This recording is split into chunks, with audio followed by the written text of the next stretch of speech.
Please stand as you are able to greet the gospel.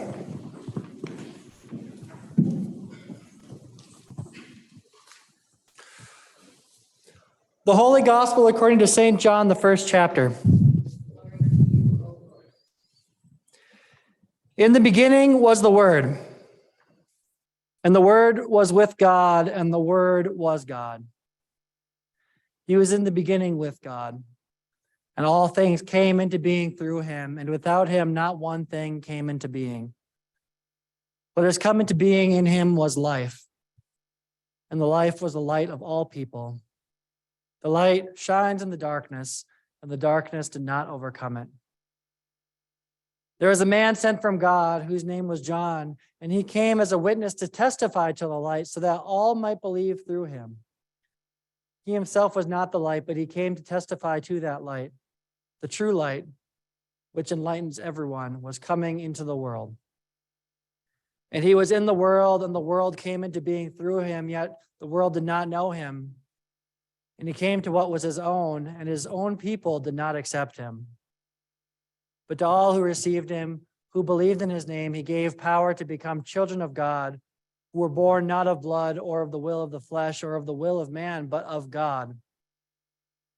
And the Word became flesh and lived among us, and we have seen his glory, the glory as of a Father's only Son, full of grace and truth. The Gospel of the Lord. Please be seated.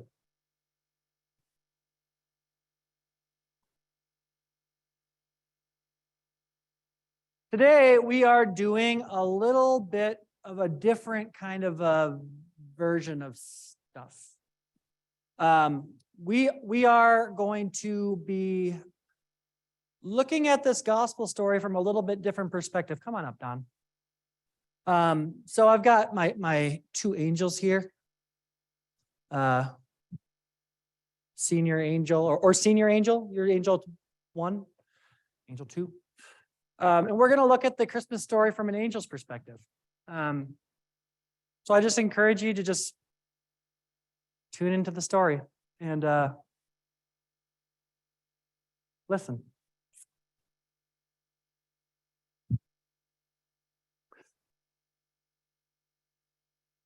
Once upon a time, a very young angel was being shown around the splendors and glories of the universe by a senior and experienced angel. To tell the truth, the little angel was beginning to be tired and a little bored. And he had been shown whirling galaxies and blazing suns, infinite distances in the deathly cold of interstellar space. And to his mind, there seemed to be an awful lot of it. And finally, he was shown the galaxy of which our planetary system is but a small part. And as the two of them drew near to the star which we call our sun, and to its circling planets, the senior angel pointed to a small and rather insignificant sphere, turning very slowly on its axis. It looked as dull as a dirty tennis ball to the little angel, whose mind was filled with the size and glory of what he had seen.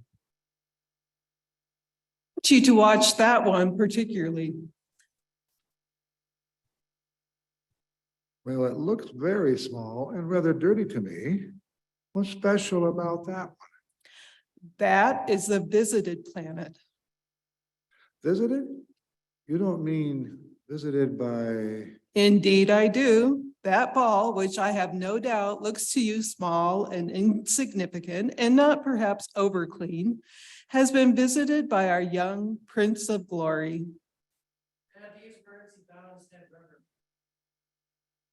But how? Do you mean that our great and glorious Prince, with all these wonders and splendors of his creation, and millions more that I'm sure I haven't seen yet, went down in person to this fifth-rate little ball? Why should he do a thing like that? It isn't for us to question his whys, except I must point out to you that he is not impressed by size and numbers, as you seem to be. But that he really went, I know, and all of us in heaven who know anything know that. As to why he became one of them, how else do you suppose he could visit them? The little angel's face wrinkled in disgust. Do you mean to tell me that he stooped so low as to become one of those creeping, crawling creatures of that floating ball? I do, and I don't think he would like you calling them creeping, crawling creatures in that tone of voice. For strange as it may seem to us, he loves them. He went down to visit them, to lift them up, to become like him. The little angel looked blank. Such a thought was almost beyond his comprehension. Close your eyes for a moment, and we will go back in what they call time. While the little angel's eyes were closed and the two of them moved nearer to the spinning ball, it stopped its spinning, spun backwards quite fast for a while, and then slowly resumed to its usual rotation. Now look. And as the little angel did as he was told, there appeared here and there on the dull surface of the globe little flashes of light, some merely momentary, and some persisting for quite a time. Well, what am I seeing now? You are watching this little world as it was some thousands of years ago. Every flash and glow of light that you see is something of the Father's knowledge and wisdom breaking into the minds and hearts of people who live upon the earth. Not many people you see can hear his voice or understand what he says, even though he is speaking gently and quietly to them all the time. Why are they so blind and deaf and stupid? It is not for us to judge them. We who live in splendor have no idea what it is like to live in the dark. We hear the music and the voice like the sound of many waters every day over our lives. But to them, well, there is much darkness and much noise and much distraction upon the earth. Only a few who are quiet and humble and wise hear his voice. But watch, for in a moment you will see something truly wonderful. The earth went on turning and circling around the sun, and then quite suddenly, in the upper half of the globe, there appeared a light, tiny but so bright in its intensity that both the angels hid their eyes. I think I can guess. That was the visit, wasn't it? Yes, that was the visit. The light himself went down there and lived among them. But in a moment, you will be able to tell that even with your eyes closed, the light will go out. But why? Could he not bear their darkness and stupidity? Did he have to return here? No, it wasn't that. They failed to recognize him for who he was, or at least only a handful knew him. For the most part, they preferred their darkness to his light, and in the end, they killed him. The fools, the crazy fools, they don't deserve.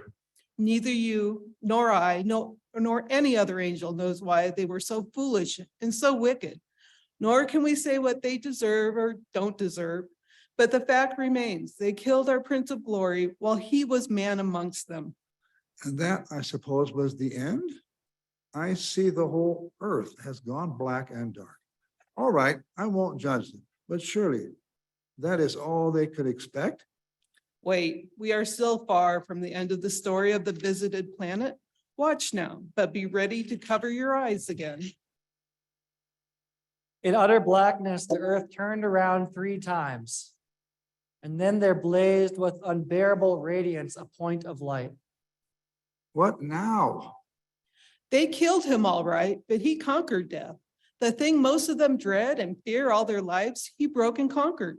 He rose again, and a few of them saw him, and from then on became his utterly devoted slaves. Thank God for that. Amen. Open your eyes now. The dazzling light has gone. The prince has returned to his home of light, but watch the earth now. As they looked, in place of the dazzling light, there was a bright glow which throbbed and pulsated. And then as the earth turned many times, little points of light spread out.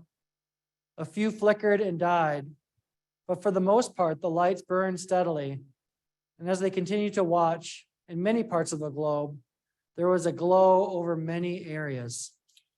You see what is happening. The bright glow is the company of loyal men and women he left behind. And with his help, they spread the glow, and now lights begin to shine all over the earth. Yes, but how does it end? Will the little lights join up with each other?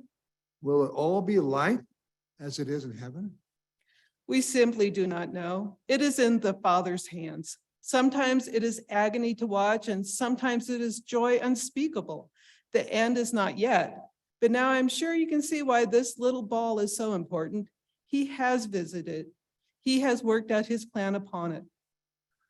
Yes, I see although I don't understand, I shall never forget that this is the visited planet. And all God's people said, Amen.